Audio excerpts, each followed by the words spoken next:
Bonjour à toutes et à tous, Thomas à l'appareil, j'espère que vous allez bien. Je vais faire une petite vidéo aujourd'hui sur le lien entre la rétention séminale et la bienveillance. Pourquoi je fais cette vidéo? Je réfléchis beaucoup actuellement en fait au rapport que nous entretenons entre nous, êtres humains, mais aussi entre les hommes et les femmes, entre les parents, les enfants, etc. Et j'avais une discussion avec quelqu'un d'autre l'autre jour et il me disait qu'en fait, la plupart du temps, nous sommes enclins à la bonté, nous sommes des bonnes personnes. En fait, ça, ce sont des débats théologiques, des débats même, je dirais, philosophiques. Par exemple, on parle de l'enfant sauvage, etc., du naturel. Ça, c'est les thèses rousseauistes, en fait, de Jean-Jacques Rousseau, croire que l'homme est fondamentalement bon. Je dis pas que c'est le contraire. Il y a d'autres choses, par exemple, comme si on cherche chez Terence, chez Plaute, des auteurs latins, l'homme est un loup pour l'homme, repris aussi par Hobbes, avec la guerre de tous contre tous. En fait, on ne sait pas, très honnêtement. Je dirais qu'il y a deux choses. Il y a de l'inné et de l'acquis, comme toujours. En fait, il y a des propensions de certaines personnes et personnalités à plutôt faire le bien ou le mal. En fonction du vécu, en fonction de l'éducation, en fonction aussi de la sensibilité. Et la plupart du temps, les gens qui vont vraiment faire du mal, c'est des gens qui ont été blessés très très très profondément, dans une manière plus ou moins consciente, souvent très inconsciente, et qui vont juste en fait vouloir prendre leur revanche sur le monde ou sur les gens, sur leurs parents, etc. Et c'est quelque chose qui est très difficile en fait, parce que souvent c'est tellement plus facile de blesser quelqu'un que parce qu'on a un ego blessé, en fait, on va juste vouloir blesser les égos. Mais quand on a un ego blessé, en fait, le but c'est, un, réparer son ego, et surtout de réparer celui des autres indirectement. Dire, on ne va pas chercher à aider les autres avant de s'aider soi-même, on va plutôt éviter de faire du mal aux autres, temps un. Et temps 2 aussi, c'est, par exemple, donner des compliments, effectuer des remerciements, etc. Et c'est ça qui est dur, en fait. Notre premier réflexe, en général, c'est juste de sauter aux conclusions, de dire du mal des autres, en fait. Et je vais donner un exemple particulier. Là, récemment, j'étais sur des applications de rencontres. Et sur les applications de rencontres, qu'est-ce qu'on voit? On voit des photos. On voit des photos et éventuellement on voit une description avec des catégories un peu étranges, du genre astrologie, mème, paella, etc. Bon, voilà. En tout cas, moi, c'est ce que j'ai mis. Peu importe. Ce que je veux dire par là, c'est qu'on va juste voir les photos, on va juger les gens sur leur physique. Et il y en a qui disent, ouais, faut pas juger un livre sur sa couverture, etc. Je fais, ouf, ça, c'est pas évident. Pourquoi? Parce que lorsque les gens prennent des photos, alors il se passe deux choses. Déjà, ils les prennent d'une manière particulière, en général. Ils prennent souvent un angle avantageux, ou alors c'est des photos d'amis, etc. Et ça va les présenter sous un certain jour. Et souvent, ce jour, en fait, quel qu'il soit, va toujours laisser transparaître le fond de la personne, en fait. Vous allez pouvoir sentir ce qu'il y a au fond de la personne. Lorsque vous êtes connecté avec vous-même et lorsque vous êtes connecté, en fait, avec vos émotions, votre instinct, vos ressentis. Et donc, les gens qui me disent, oh, mais tu peux pas juger une personne sur quelques photos, je fais, ah non, je peux pas évaluer toute sa vie, tout son passé, etc. parce qu'elle choisit plus ou moins sciemment ce qu'elle met. Mais il y a des choses qu'on peut voir, il y a des choses qu'on peut sentir en fait. On peut sentir la bonté chez les gens, on peut sentir le vécu, on peut sentir la richesse de l'âme. Et chez d'autres personnes, on peut sentir en fait leur mauvaiseté, leur moyenneté, leur médiocrité, leur malveillance parfois, ou leur maladie mentale, leur malhonnêteté, toutes les choses en fait qui font que malheureusement, ils ont tellement souffert et ils n'ont jamais voulu travailler sur eux. Et comme ils ont un mindset de victime, ben, ils continuent en fait de reproduire leur vie chaque jour, avec les personnes qu'ils rencontrent, etc. Et il y a une amie qui me faisait une remarque l'autre jour, elle me disait, mais en fait Thomas, je t'ai jamais vu faire des commentaires comme ça. Et c'est vrai que parfois, on a surtout par exemple des choses comme Tinder, ou même en général dans la vie, vous allez voir une photographie d'une personne, ou un instantané, j'ai envie de dire, vous allez voir une personne pendant une, deux, trois secondes, vous allez la croiser, et vous allez l'évaluer tout de suite. Parce que finalement, même si vous ne voyez pas tout, vous avez des moyens, des mécanismes d'intuition, c'est ça, et d'instinct qui sont logés notamment dans votre cervelet en fait.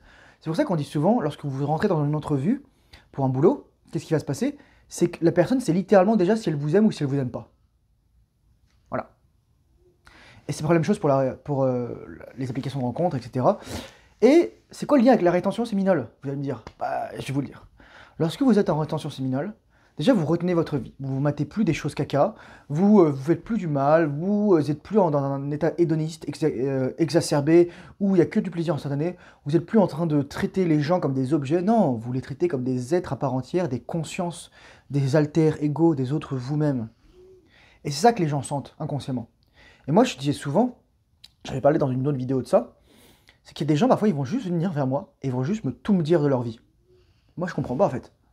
Je me dis, surtout quand c'est le cas des femmes, je me suis demandé, Est-ce que c'est parce que je suis quelqu'un de trop féminin ou c'est parce que elle me voit en tant que copain? Et je fais non, pas du tout ça en fait. C'est parce qu'elles me font confiance. Ces personnes-là me font confiance. Elles savent que je ne me servirai pas de ce savoir contre elles. Il y a tellement de moments où les gens vont instrumentaliser ce que vous leur avez dit, et donc ils perdent confiance en eux, ils perdent confiance en vous, ils perdent confiance en les autres. Il y a tellement de toxicité, de narcissisme, de ce qu'on dit en anglais gaslighting, c'est-à-dire littéralement balancer des commentaires incendiaires. Juste, imaginez, c'est une nana qui veut toxique avec un mec insécure, et la nana elle va lui dire mais de toute façon t'as une petite bite. Ta bite elle me fait rien, voilà, etc. Et c'est terrifiant lorsqu'il y a ça en fait. Le pire c'est que ça va jamais, ça dure depuis longtemps, pour l'une ou pour l'autre personne. La relation pareil elle est toxique depuis longtemps, et donc ensuite violence conjugale, patati patata. Mais il y a toujours des trucs qui sont cachés sous les pierres, et enfin voilà quoi, c'est bien crade. Et il y a tellement de choses comme ça qu'en fait on a tellement peur d'être blessé, on a tellement peur d'être blessé de nouveau. Parce que souvent c'est pas l'inconnu qui fait peur en fait, c'est le connu. Si on a peur que le connu, ce qu'on a connu, se répète. Donc finalement, on va plus faire confiance aux gens.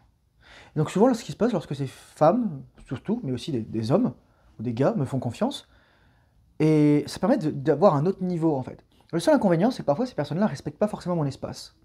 Ça m'est déjà arrivé, il y a une nana un jour, elle m'a tout balancé, et moi elle me dit ah oui, mon père est mort, mon grand-père est mort. Je fais ah stop, stop. J'avais pas d'espace ce jour-là. Moi je lui ai demandé s'il te plaît, j'ai besoin d'espace, voilà quoi. Gentiment. Elle s'est braquée. Bah ouais. Parce que c'est une question de limite en fait. Et lorsque vous êtes bienveillant, lorsque vous êtes en rétention séminale, en fait, vous travaillez sur la bienveillance. Je ne dis pas que vous devenez automatiquement bienveillant, mais vous travaillez sur ça parce que vous vous dites comment, comment puis-je faire en fait pour utiliser cette énergie de manière à aider les autres. Et le meilleur moyen en fait, c'est de leur apporter des choses positives, des émotions positives. Je dis pas qu'il faut être un people pleaser, etc., enfin plaire à tout le monde. Non, je dis juste qu'il y a des moments où il faut savoir mettre des limites, et dans le cas de ces limites, ensuite, évoluer ensemble, faire de la construction, de la coévolution. Et le plus grand danger, en fait, je dirais dans tout ça, c'est ce qu'on appelle croire que tout nous est dû. C'est l'entitlement, on dirait en anglais. Parce que je dirais que c'est l'opposé de la bienveillance. L'opposé de la bienveillance, c'est pas la malveillance, enfin, pas directement. Enfin, directement si, mais pas directement, c'est l'entitlement. C'est croire en fait que tout nous est dû, c'est-à-dire qu'en fait, on n'a plus de gratitude en fait. On n'est plus reconnaissant pour le monde. Et lorsqu'on est bienveillant, c'est-à-dire qu'on ne prend rien pour acquis en fait. On dit ah merci, on sait dire merci. Moi je dis toujours, si vous voulez savoir si quelqu'un est pas malade mental, il peut pas dire ces 5 ou 6 locutions, ces 5 ou 6 mots. Merci, pardon, je t'aime, s'il te plaît, désolé, excuse-moi. Je vous le dis, hein.